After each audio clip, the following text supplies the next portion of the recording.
Today in the Turbo Garage, we find out what's in here and then put it in there. Let's go.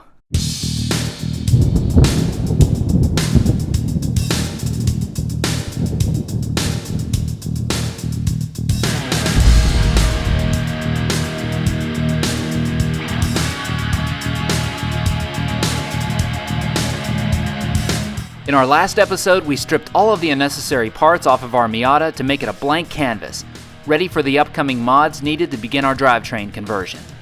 Then we dissected our stock driveline in order to harvest the parts that we'll reuse. Now it's time to drop the hammer and make some serious progress on this build. Let's get to work. You already know that we've chosen the mighty LS3 engine for Thunderbolt, but I never did mention which LS3 engine I ordered up from Summit Racing. Let's take a look.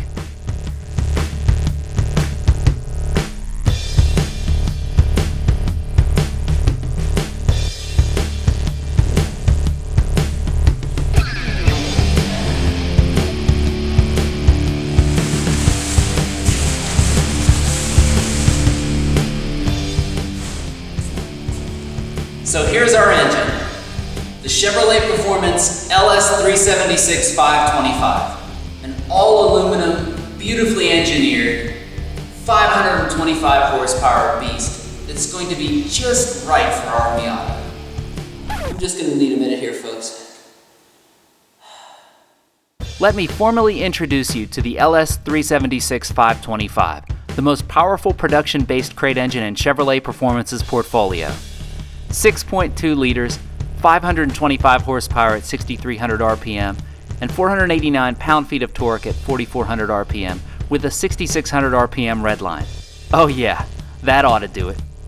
What sets this mill apart from other Chevy LS3 crate engines that Summit Racing offers is the Circle Track Racing derived ASA camshaft inside. The ASA camshaft is a hydraulic roller with 525-inch lift on the intake and exhaust, along with 226 degrees of duration on the intake and 236 degrees on the exhaust. Combine that with a tight 110-degree lobe separation angle, and you get excellent throttle response and high RPM breathing. Now let's take a look at the LS3 next to our stock engine. This side-by-side really illustrates the genius of the LS3 and why it's so popular for engine swaps. It's compact, lightweight, and powerful. Its footprint is only a little larger than the stock 1.8-liter four-cylinder, and the low profile allows it to fit under the stock hood with plenty of ground clearance. Alright, let's free this animal from its crate and get it on the engine stand.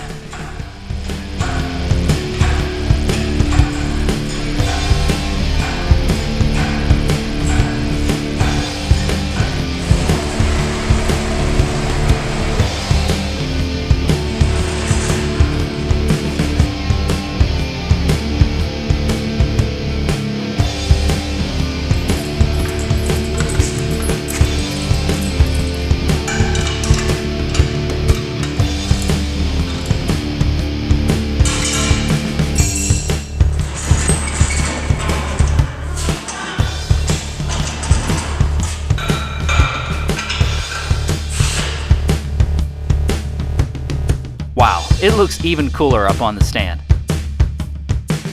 Some of the factory installed accessories like the exhaust manifolds and oil pan won't work for our application, so we'll strip those off a little later. For now, I want to see that all aluminum V8 monster sitting in the engine bay. Let the surgery begin. You know, up until this point, this build has been pretty straightforward and easy. I mean, we've just been taking stuff off the car. But now it gets a little trickier, as we're cutting into this perfectly good low mileage car. Let's get to work. First up on the cutting board are these interior firewall braces. They have to be removed so that the area where the transmission tunnel meets the firewall can be cut and widened. The supports will be welded back in place later on. These supports are held in place by a bunch of spot welds with a little seam sealer smeared on for good measure.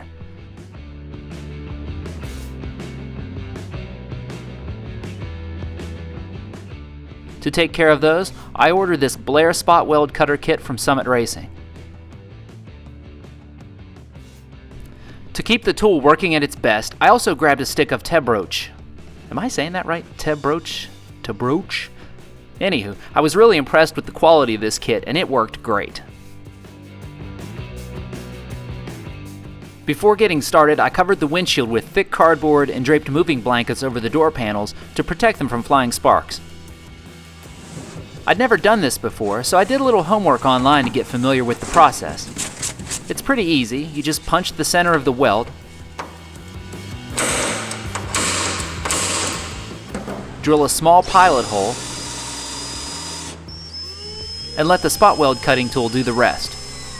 Just try not to cut all the way through the bottom layer of metal.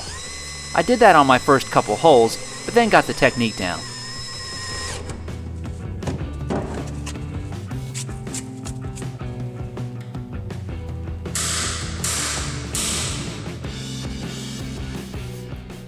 My plan was to make multiple passes on each spot weld, going a little deeper each time.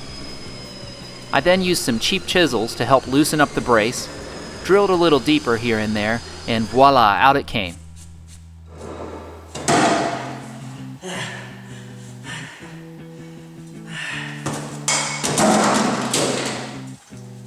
One down, one to go.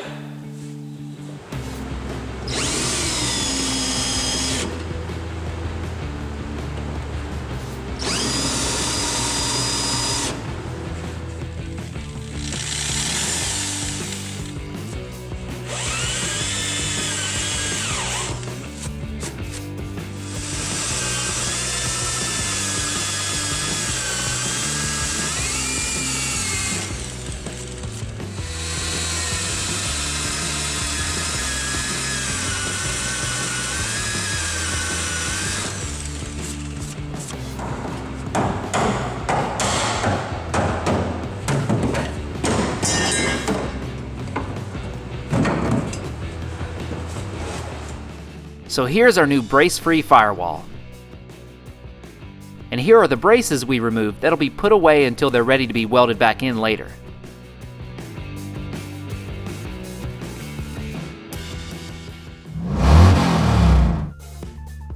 Now we head into the engine bay to make our first real cuts. Our goal here is to make the engine mounting area a rectangle, so that means deleting these supports at the firewall.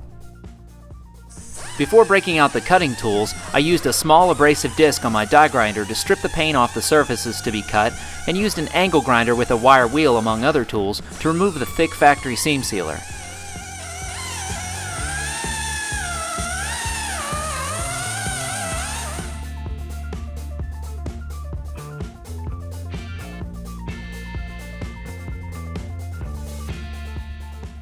So with all the areas prepped and ready to go, let's do it.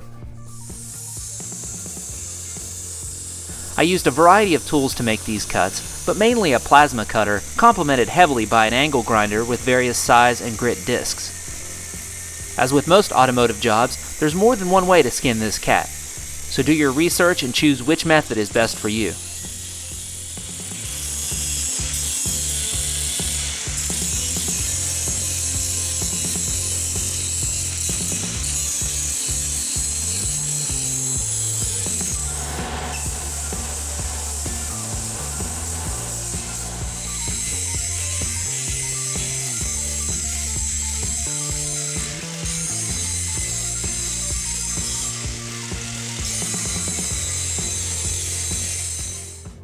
Here's a look at the engine bay work we've done so far.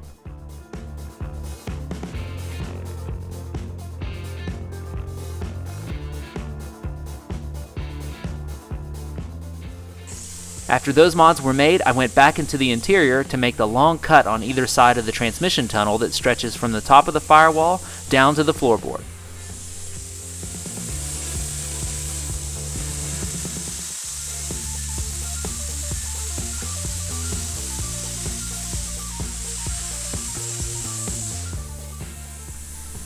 Again, I used a couple different tools to get the job done. These cuts are made in this way to allow the metal panels to be hammered outward, resulting in a wider transmission bell housing area.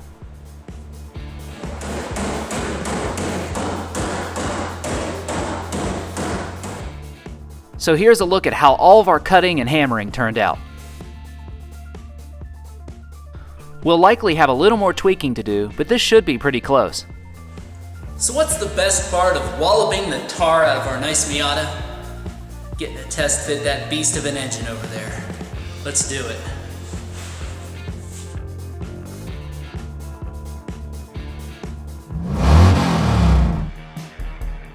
What you're looking at here is the essential secret ingredient to this drivetrain conversion. This is the LSX engine and transmission mounting kit from V8 Roadsters. These CAD-designed, stout yet lightweight pieces mount the engine and transmission perfectly and securely. When I say perfectly, I'm referring to the position. Too far forward would negatively affect the balance and handling of the car. V8 Roadsters designed this kit to keep the weight of the engine in the right spot and the steering rack in its stock location, which keeps the Miata's excellent handling balance and steering feel completely intact.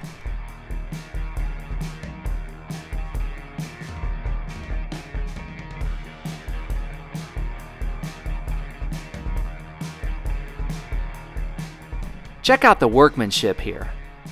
This beefy setup has been proven on the street and in various forms of racing for years. This kit includes the front subframe, LSX engine plates, energy suspension polyurethane motor mounts, these laser-cut frame stiffeners, and the transmission crossmember that includes a polyurethane mount for securely placing that big T56 in its comfy new home. The parts are covered in a durable, glossy powder coat finish, and the included hardware is all zinc-coated grade 8 or better. Alright, let's put this kit to work. With the LS3 525 on the engine stand, I removed the stock cast iron exhaust manifolds that don't fit our setup.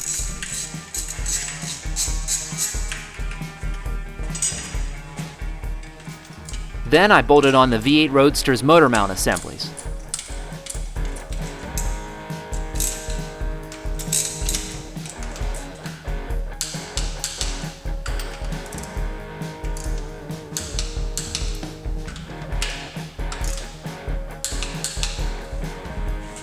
I also swapped out the giant non-fitting LS3 oil pan for this slimmer F-body one. This is just temporary for our test fitting. We'll get a different oil pan later. Oh man, doesn't that look awesome? Next, since my transmission hadn't arrived yet, I decided to bolt on the new bell housing so I could get a good idea of how everything fit after our engine bay mods. The bell housing comes from the Chevrolet Performance T56 Magnum transmission installation kit. This awesome setup includes everything we'll need to mount up our new transmission to our LS3. We'll take a closer look at this kit in our next episode. Bolting the bell housing up was easy. I just removed the stock flex plate and used the provided hardware to bolt it on.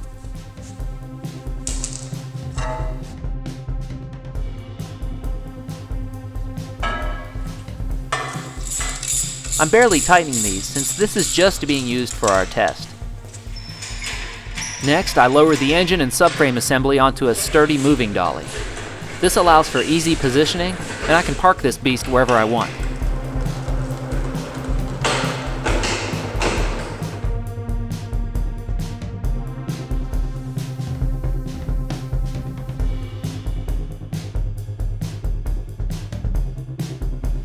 All right, we got the engine on the dolly.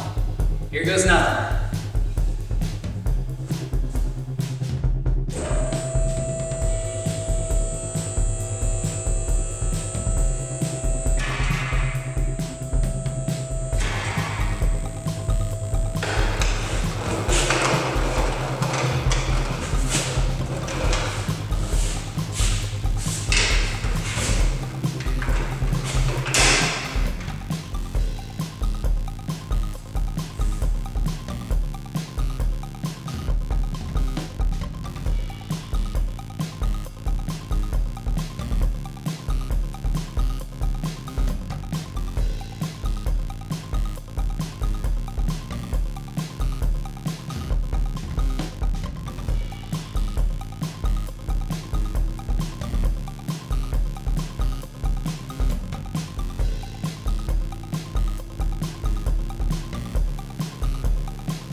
Dude. Doesn't it look like it just belongs in there?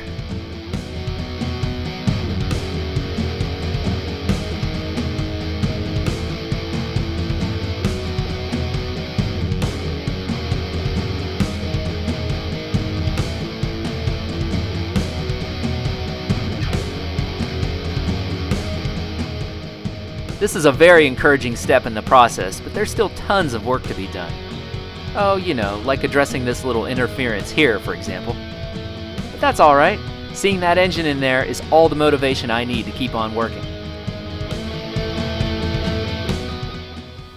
You know, I don't want to get ahead of myself right now.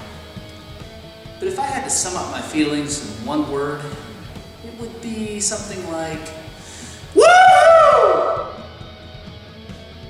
Yeah, that's pretty much it.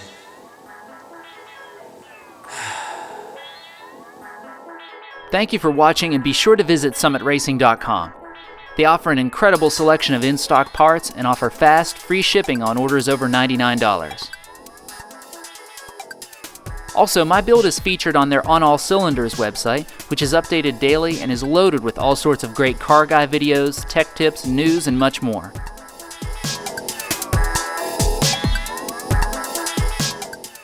In the next episode, the action continues and more good stuff arrives.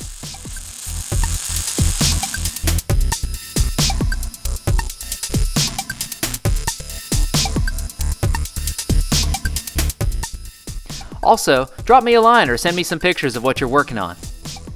For more details and pictures on this build, check out my website at v8mazda.com. So with that said, thanks again folks, we'll see you next time.